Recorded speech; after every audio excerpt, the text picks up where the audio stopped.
Hi, everybody. My name's Jason. Caden. I'm Jaden. I'm Eli. And we are the Yahuwah and the Torah YouTube channel and Rumble channel and Odyssey. And everyone's back. The band is back. And we just see a dog blowing through our living room. That's the scenes that are in our house. We have 9 pit bulls, and so there's always some sort of chaotic madness going on at all times. Usually. Unless it's nap time. Gentlemen, how you guys doing?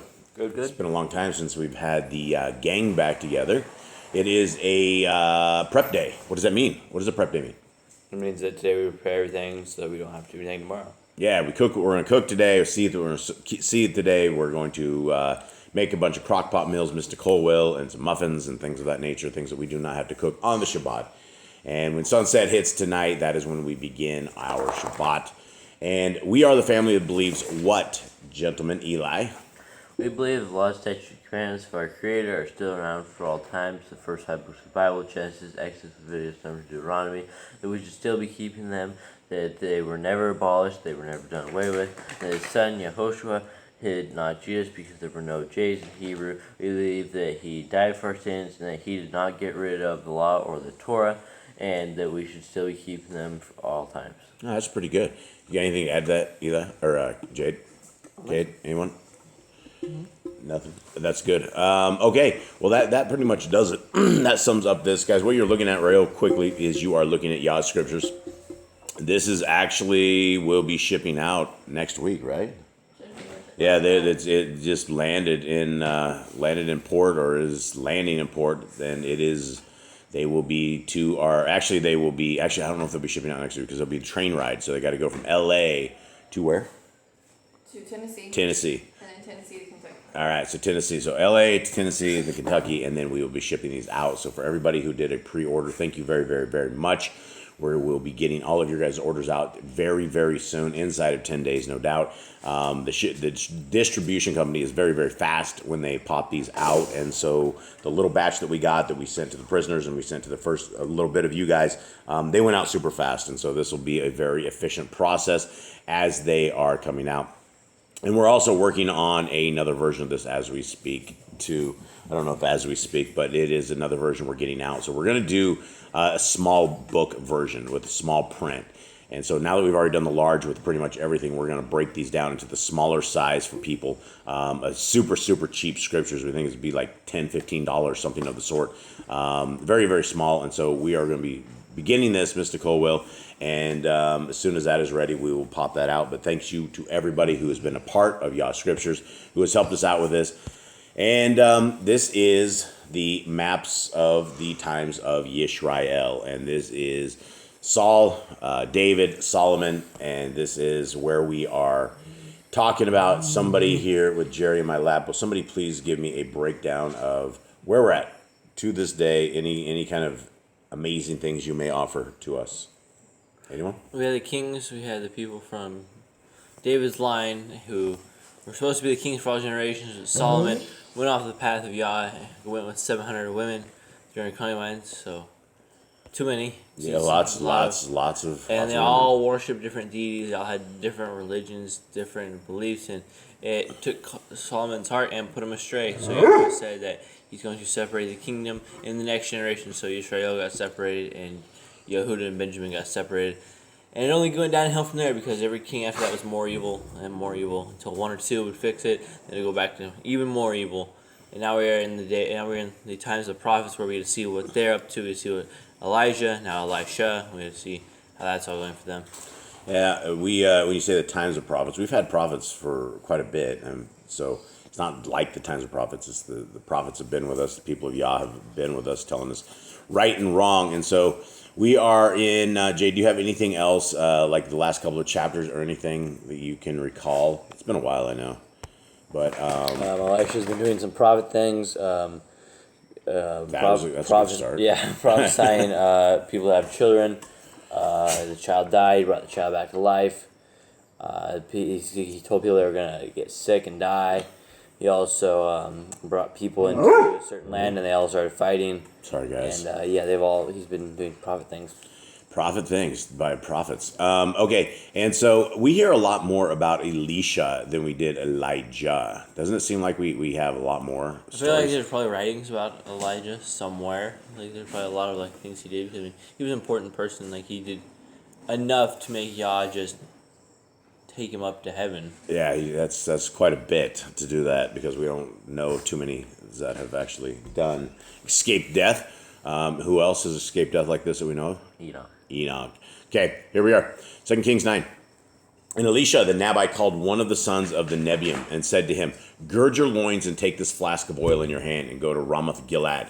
And you shall go there and look for Yahu, son of Jehoshaphat, son of Nimshi, and go in and make him rise up from among his brothers and take him to an inner room. And take the flask of oil and pour it on his head and say, thus said Yahuwah, I have anointed you sovereign over Yisrael. Then you shall open your door and flee, and do not wait. So the young man, the Nabai, went to Ramoth Gilead, and came in and saw the commanders of the army sitting. And he said, I have a message for you, O commander. And Yahu said, for which one of us? And he said, for you, commander.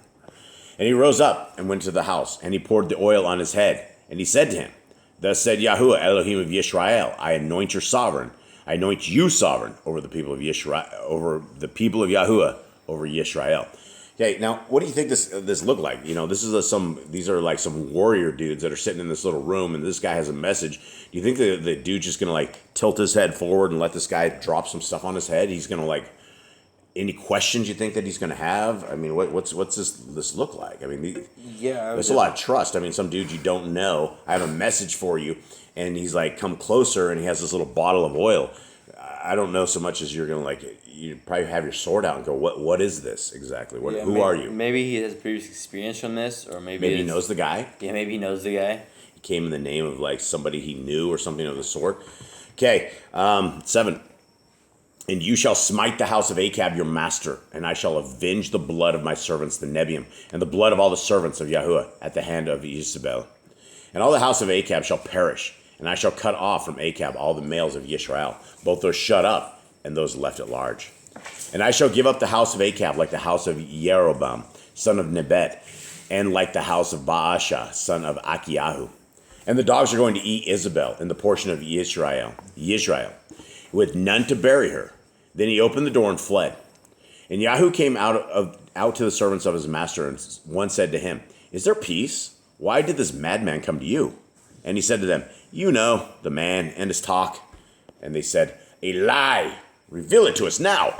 So he said, thus and thus he spoke to me, saying, thus said Yahuwah, I have anointed you sovereign over Yisrael. And they hurried, and each one took his garment and put it under him on the top of the steps.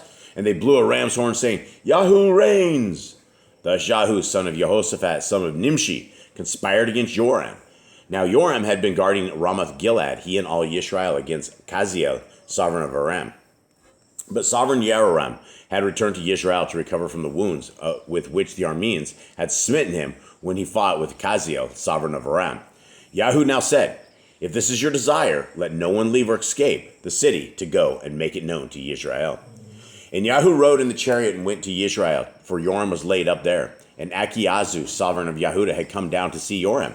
And the watchman stood on the tower of Yisrael, and he saw the company of Yahu as he came, and said, I see a company of men. And Yehoram said, get a horseman, and send him to meet them, and let him say, is there peace? So that's the way of greeting, is there peace? And I guess if there's not peace, you just go, no, and you go into war. But that seems like the default greeting of these folks, is there peace? And the horseman went to meet him, and said, thus said the sovereign, is there peace? And Yahu said, what have I to do with peace? Turn around and follow me. And the watchman spoke, saying, the messenger went to them, but is not coming back. So that's what happens when somebody asks you if there's peace and there ain't no peace. You go, what have you to do? What have you to do with peace? Okay, 19. Then he sent out a second horseman who came to them and said, thus said the sovereign, is there peace? And Yahu answered, what have you to do with peace? Turn around and follow me. And the watchman spoke, saying, he went up from them and is not coming back. And the driving is like the driving of Yahu, son of Nimshi, for he drives madly. Then Yehoram said, hitch up. And his chariot was hitched up, and Yehoram, sovereign of Yisrael, and Yahu, sovereign of Yahudah, went out, each in his chariot. They went out to meet Yahu and met him on the portion of Navoth, the Yisraelite. And it came to be when Yahuram saw Yahu that he said, "Is there peace, Yahu?" But he answered, "What peace, as long as the whorings of your mother Isabel and her witchcraft are so many?" That's interesting that he says that Jezebel is into witchcraft, right? Because that's did we know of that before, that she was I don't think he'd ever mentioned it before, but we knew she was evil. Yeah, she was definitely evil, no doubt. Okay. Therefore, Yehoram turned his hands around and fled and said to Akiyahu, "Treachery, oh Akashahu." And Yahu drew his bow and shot Yehoram between his arms, and the arrow came out at his heart, and he sank down in his chariot. And said to Bidkar, his officer, "Take him up and throw him into the portion of the field of Navoth, the Yisraelite. Remember how you and I were riding together behind Achab, his father, and Yahuwah lifted up this pronouncement against him? Have I not seen the blood of Naboth and the blood of his sons last night, declares Yahuwah? And I shall repay you in this portion, declares Yahuwah. And now, take up, throw him on the portion, according to the word of Yahuwah." And Akias Yahu, sovereign of Yahudah, saw this and fled up to the way to Bet Hakgan. And Yahu pursued him and said, "Smite him too, in the chariot, at the ascent to Gur, which is by Yiblim." And he fled to Megiddo, and he died there. Then his servants conveyed him in the chariot to Jerusalem and buried him in his tomb with his fathers in the city of David. And in the 11th year of Joram, son of Achab, Akaz Yahu began to reign over Yahudah. And Yahu came to Yisrael, and Jezebel heard of it. And she put paint on her eyes and adorned her head and looked through a window. Let's go 31. We'll discuss that little piece. And as Yahu came to the gate, she said, "Is it peace, Zimri, slayer of your master?"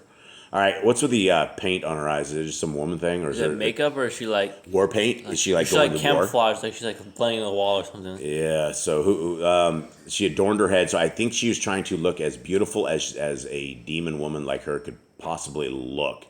But this is like I don't know if is there a chapter or anywhere in scriptures that we have, is there peace so many times in this thing? It seems like everybody's looking for peace in this thing. Yeah, everybody's finding war. Everyone's getting slaughtered. Yeah, this is not. So she's like, "Zimri, slayer of your master." So I think it's like she's slamming this guy, right? Slayer of your master, because he was already out there killing everyone, right? 32, and he lifted up his face to the window and said, "Who is with me? Who?" And 3 eunuchs looked down to him. Now, again, I've often wondered why it is they just have the eunuchs working in these places. I don't understand why it isn't the other Eunuchs folks. just everywhere. Yeah, there's eunuchs everywhere. I don't understand this, and maybe it's something with society. Maybe it's something with everybody getting taken into captivity back in the days, and this is what happens. I don't know, but what I do know is 33. And he said, "Throw her down." And they threw her down, and some of her blood splattered on the wall and on the horses, and he trampled her underfoot. Now, do you think she just easily went out the window, or do you think it was like 2 or 3 dudes that were like tossing this woman out the window? She was probably trying to fight back, but there were 3 dudes. It's going to be hard not to touch the window. It's still going to be, it depends on how big the window is, all right? She should be pretty old at this point. She might be pretty old. And it's going to be your first thing. I mean, if somebody grabs you around the top, right, you're going to like try to keep your feet. You're going to push your feet so that you cannot be shoved out this window. You're going to fight every possible thing. Do you think she fought, or do you think she like just went with the flow? I'm sure she fought. Yeah, all the way to the end. All right. So anyway, she popped to the ground. She hit so hard the blood splattered on the wall and on the horses. And he trampled her under foot, which is something interesting, right? Because it's like she's on the ground, and then I think they just rode over the top of her. Yep. Is what I'm thinking. Okay, so there's, and I don't know how many there were. There could have been a whole pile of horses or something. That's not going to look good when it's over there. And he went in, and he ate and drank, and said, "Go now, see to this cursed one, and bury her, for she was a sovereign's daughter." So they went to bury her, but all they found of her was the skull and the feet and the palms of her hands. Now, this was interesting, right? Because we knew that the dogs had eaten her. But I was thinking about this before, because I read this morning, and I didn't quite think about the horses trampling her at first. Because I'm thinking, because we have dogs, we know what, we understand how dogs operate. and they would have to be, like, the dogs would have to be starving to death to go up and rip a human apart, like right here. But then I got to thinking about how she was trampled underfoot. They just rode, torn apart? Yeah, she was all torn apart, so there's nothing left of her. And so they just rode the horses over the top of Jezebel. Jezebel's skull's sitting somewhere. Well, it's sitting here. They found the skull. The skull is here. All they found, okay, so 35. So they went to bury her, but all they found of her was the skull and the feet and the palms of her hands. That's pretty sketchy right there, right? The palms of her hand and the feet. Feet, skull, and hands. Palms of her hands, not just the hands, just the palms. So fingers probably gone, something of the sort. They probably didn't even know what this was. Okay, 36. And they came back and informed him, and he said, this is the word of Yahuwah, which he spoke by his servant Eliyahu, the Tishbite, saying, in the portion of Yisrael, dogs are going to eat the flesh of Isabel. And the course of Isabel shall be as dung on the surface of the field, in the portion of Israel, so that they do not say, this is Isabel. So, yeah, I don't think a whole pack of dogs is going to come grab a human being that's just been tossed there. I mean, they would nibble on it. They wouldn't just come and ravage this thing like a pack of lions, unless they're extremely hungry and this was their feeding or something of the sort. So, dogs definitely got Jezebel in the fashion that Yah said. And don't mess with Yah, because all that you'll have left is your skull, feet, and palms of your hands. And the dogs will pack off everything else. Our Creator is a judger of all things. He is a watcher of all things. He is worthy to be praised. He is worthy of our obedience. He is worthy of everything. And if you have breath in your body and you are able to walk, and not even if you are able to walk, even if you're able to take a deep breath, and you need to thank our Creator for that blessing, that we can have that air and that we can sustain ourselves, because He created every single one of us in a special fashion. He saw every single one of us before He breathed the breath of life into us, and He knows who we are. He's created us to serve Him if we will so serve Him, and if we will, there is a kingdom to come. There's a world to come, and it's not going to be a world of just lawlessness. Those who are in the kingdom to come are going to be very Kodesh people. They are going to be the people that really, really want to serve Elohim. And so, if that's you guys, the scriptures are where it's at. It's where it is found. It is not found in religion. It is not found anywhere else other than the scriptures of our Creator. So with that, we hope you guys have a wonderful prep day. We hope you guys have a wonderful Shabbat. Tomorrow is a Shabbat. We will be doing a live reading around 11 o'clock. I think it's Eastern Standard Time, somewhere in the U.S. Central Time, 11 o'clock Central Time in the U.S. right now, because your time keeps changing. So with that, much love to everybody. Have a wonderful day. All right, shalom. Shalom.